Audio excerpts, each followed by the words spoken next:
Tim gabungan TNI Polri berhasil menangkap satu di antara kelompok kriminal bersenjata, KKB, pimpinan Egyanus Kogoya, bernama Yonce Lokbere, YL, alias Tom C, alias Yom C, alias Yom C, alias Paken, alias Lokbere. Yonce Lokbere diketahui ditangkap pada Rabu, 5 April 2023.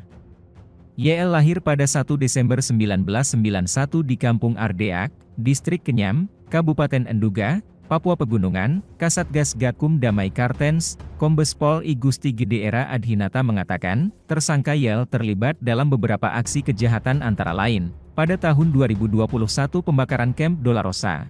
2 Februari 2021 terlibat aksi kontak tembak dengan TNI Yonif Rider 700 di Mapemduma. Selanjutnya pada 7 Juni 2022 penembakan pesawat SEM Air PK Semoga di Bandara Kenyam Kabupaten Enduga. 5 Februari 2023, terlibat pengancaman 15 pekerja puskesmas di Distrik Paro Enduga. 7 Februari 2023 terlibat aksi pembakaran pesawat dan penjeraan pilot Susi Air.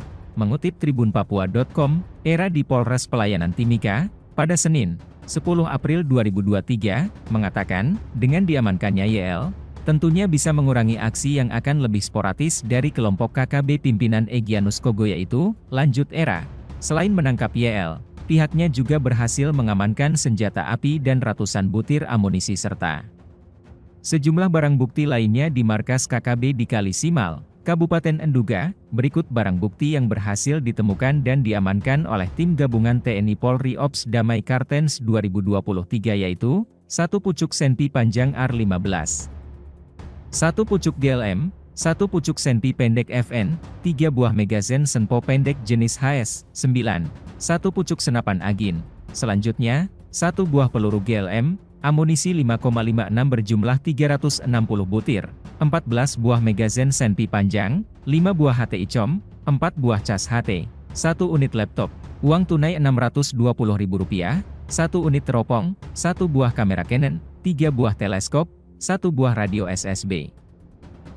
Kemudian ditemukan juga, 1 unit HP satelit, 14 butir amunisi revolver, 20 butir amunisi HS-9, 1 buah parang, 1 gulung kabel optik, 15 buku catatan, 4 buah pulpen, 10 butir amunisi hampa, 2000 butir amunisi senapan angin.